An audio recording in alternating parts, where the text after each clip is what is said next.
बाबा का वो दीप प्रज्वलित करके ही प्रार्थना करके ही आया था कि मैं जा रहा हूँ बाबा घर। तो उन्होंने प्रार्थना सुन ली तो मिल गए हम तुम्हें। परिवार और घर आपके सुपुर्द है और मैं जिस काम से जा रहा हूँ कार्य सफल हो और गुरुदेव और गुरु माता के दर्शन हो। चले बहुत इतनी प्रार्थना करी थी। यहाँ आया, गाड़ी दिखी तो आप ऐसा लगा कि गाड़ी देख के ऐसा हुआ कि आप हैं।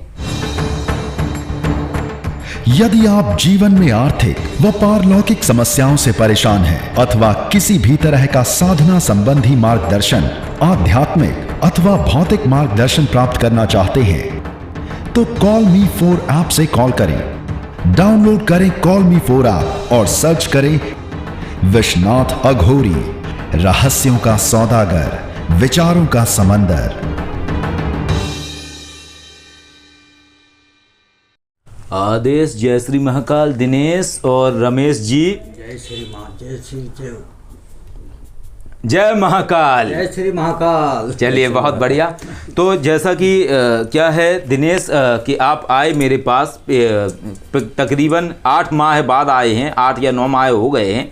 और इसके पहले आप आए थे हमारे पास में जो कपाली भैरव बाबा हैं उनकी मंत्र सिद्धि प्राप्त करने के लिए, और शास्त्री जी ने आपको कपाली भैरव बाबा की मंत्र सिद्धि करवाई थी।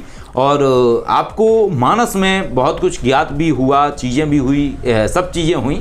लेकिन कहीं ना कहीं जो आपने गलतियां की घर जाने के बाद, तो उन गलतियों से आप मानस विद्या को समझना भूल गए।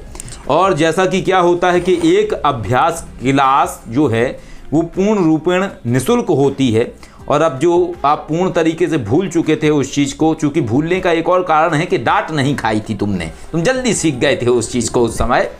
तो तुम 8-9 माह बाद अब आए हो, तो अब तुम्हें दोबारा से वो चीज़ें क्लास ली गई और अभ्यास करवाए गए, समझाया गया। जो सब तरीके तुमने भुला दिए उनको जब तुमने दोबारा सीखा तो कैसा अनुभव रहा? अब तुम्हें दोबारा से बाबा कपाली भैरव के दर्शन हो रहे हैं, उनसे दोबारा से तुम्हें जवाब प्राप्त हो रहे हैं या नहीं हो पा रहे हैं? तुम बड़े दुखी हुए इस दरमियान में। अब चूंकि समय भी नहीं होता है कि बार बार समय हम निकाल सकें, लेकिन हमारी जिम्मेदारी रहती है कि आप लोग अगर 10 साल बाद भी आएंगे ना, तब भी अगर कोई सिद्धि आपने प्राप्त की है तो 100% कार्य करेगी। अगर चरित्रहीनता नहीं करेगी, एक ही बाउंडेशन है, यदि चरित्रहीनता करोगे सिद्धि होने के बाद भी जवाब नहीं समझ पाओगे, एक तरीके से सुसुप्त अवस्था में चली जाएगी आपकी समझने की क्षमता। और आप जब क्षमता ही नहीं रखेंगे अपने अंदर समझने की, तो होते हुए भी उस चीज़ का आप कभी प्रयोग नहीं कर पाएंगे। तो अब कैसा रहा तुम्हारे साथ में?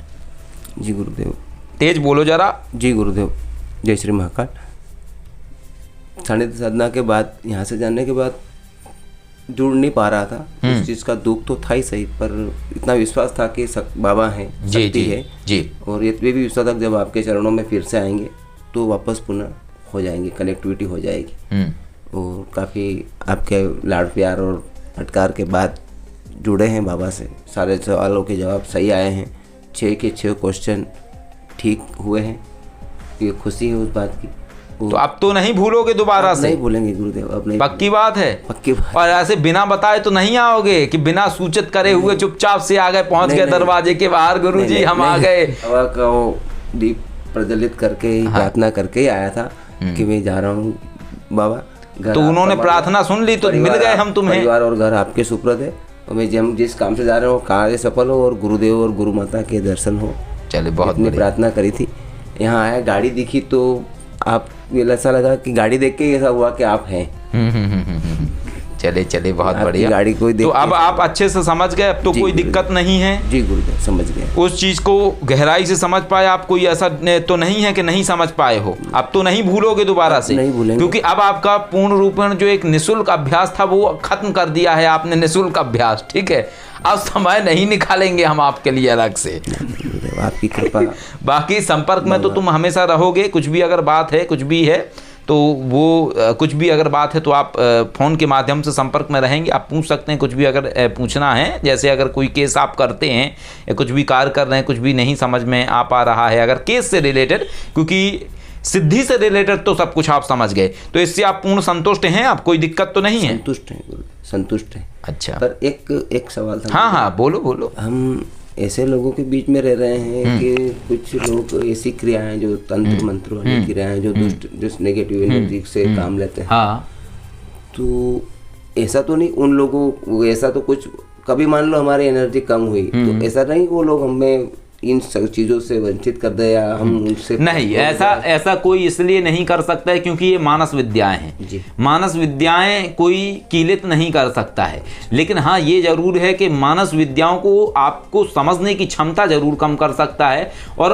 उस क्षमता अगर कोई कम कर देता है तो उसको सही करने का एक ही सूत्र है कि जो मंत्र आपके पास है सिद्धि का, वो मंत्र आपको किसी को बताना नहीं है। और दूसरी बात, जो वो मंत्र है आपके पास उसका एक तरीका है, जैसा अभी आपको करवाया है हमने, अभी आपको करवाया था कि शुद्ध जल लेना है आपको एक गिलास के अंदर, और उसी मंत्र की से प्रार्थना करनी है शक्ति से कि बाबा कृपा करें, ऊर्जा का वेग बढ़ाएं। अगर कोई भी दुष्ट शक्तियां हैं जो हमें रोक रही हैं आपसे जुड़ने में, बाधा उत्पन्न कर रही हैं, सबको भक्षण करिए और पुनः हमारे ऊपर कृपा बनाइए। और ऐसी प्रार्थना करके अपने सिर के ऊपर से 7 बार घुमाना है उस जल को, और 3 बार फूंक मार के पी लेना है। जैसे ही प्रक्रिया करोगे पुनः उस अवस्था पे आ जाओगे। और ये बात सदैव याद रखनी है कि कहा जाता है फुरे मंत्र जब होए दुराऊ, यानी जो गुप्त मंत्र यदि तुम्हें दिया है गुरु ने, भले वो तो भरी सभा में बोलता रहे, लेकिन अगर उसने तुम्हें बोला है कि इसको गुप्त रखना है,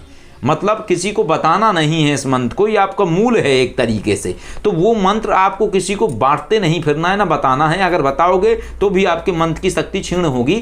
क्षीण मंत्र की शक्ति तुम्हारे लिए होगी, अर्थात कि तुम उसको समझ नहीं पाओगे सही से। तो ये कुछ गलतियां नहीं करनी है तुम्हें। ये मैंने बालक को बताया था। बालक को बता सकते हैं, वो तुम्हारा बालक है, तुम्हारी संतान है, किसी को नहीं बताना है बोला। किसी और को मैंने किसी और को नहीं बताना है। आपकी जो संतान है उसको बता सकते हैं, आपकी जो धर्म पत्नी है वो भी आपका ही हिस्सा है, उन वामांगनी है उनको आप बता सकते हैं। लेकिन किसी का तात्पर्य है किसी दूसरे मित्र को, किसी रिश्तेदार को या किसी अन्य व्यक्ति को, तो उनको नहीं बताना होता है। तो इस तरीके से आप कार्य करिए, बाकी कोई दिक्कत नहीं है। बाकी ये सब शक्तियां बंधती नहीं है ना, इन्हें बांधा उसे जा सकता है जो स्थूल में है।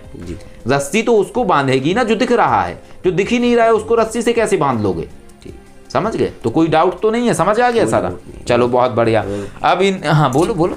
ये सानिध्य साधना की कृपा से मेरा बालक इंदौर पढ़ाई कर रहा था। अच्छा। नीट की तैयारी कर रहा था जी। उसके साथ में एक बालक रह रहा था। तो बालक बंगाल से है, झाबुआ रहते हैं। तो वो इंदौर रह रहे थे। तो उसको 12 साल की उम्र में उसकी दादी शांत हो गई, तब से उसको नेगेटिव शक्तियाँ दिखती है, भूत प्रेत दिखते हैं। तो मेरे बालक के साथ में रह रहा। जन्माष्टमी की नाइट में 2 बजे करीब उसका फ़ोन आया मेरे पास। मैंने कहा इतनी रात को बालक क्यों फ़ोन कर रहा है? मैं डरा, कुछ गड़बड़। तो बोले पापा, बोले लड़की है। मैंने कहा लड़की है? तो मैंने कहा जल्दी बोल क्या हुआ? मैंने क्या हुआ? बोले नहीं, जो मेरे साथ में रह रहा है उसकी बहन है और उसको मतलब वो ढूंढ रही है, मुझे अजमेर जाना है, अजमेर जा रहा है, ऐसा कर रही है। तुम क्या वो वहाँ क्या कर रही तुम क्या तुम्हारे साथ में? तो बोले पापा वो आई है, उसके भाई यहाँ रहता है। तो मैं कहा चलो ठीक है, टेंशन मत ले। वो मैं कहाँ के हैं मैंने पूछा, तो बोले बंगाल के हैं। तो मैंने कहा ये क्या? मैंने कहा बंगाल के हैं तो दादा वो इलाका ऐसा है, मैंने क्या पता उसमें हाथ डालो कि नहीं डालो। फिर प्रार्थना करी मैंने, बेटा एक काम कर, हाथ मुँह धो के तू एक गिलास पानी ले। फिर नावाण मंत्र का मैंने उनको प्रयोग बताया, और वो प्रयोग बता के पहले बोला कि तेरे ऊपर वो कर ले, तेरी सुरक्षा ज्योति के लिए। उसके बाद फिर मैंने बोला बाहर चारों तरफ रूम में बाहर चारों तरफ छिटक दो, फिर उस बालिका के ऊपर थोड़ा छिटो और फिर उसको पिला दो। और बाबा को मैंने प्रार्थना करी कि बाबा उस शांत हो जाए और वो जो भी शक्ति है वो उससे दूर हट जाए। तो वो ठीक हो गई। चलो बहुत बढ़िया, इसी तरीके से कार्य करते रहिए। देखिए शक्ति सिद्धि का तात्पर्य ही होता है कि अपने जीवन को बदलिए, दूसरों के जीवन को बदलिए। और देखो शक्ति और विद्याओं का कोई मूल्य आकलन कर ही नहीं सकता है, इन चीज़ों का ना कोई मूल्य होता है। तो ज्ञान को सदुपयोग करिए, अपने जीवन में भी लाभ लीजिए, दूसरों को जीवन में भी लाभ दीजिए उन शक्तियों की मदद से, और कनेक्टिविटी बनाए रखिए, उन चीज़ों को प्रयोग करते रहिए ताकि उसको भूले ना। अब तुम यहाँ पे आए 9 महीने में तुम आवाहन करने का तरीका भूल गए, बताइए आवाहन कैसे करना है, उन्हें धन्यवाद कैसे करना है। जब वो तुम तरीका ही भूल गए तो फिर कैसे कार्य लोगे? अब तो नहीं भूलोगे।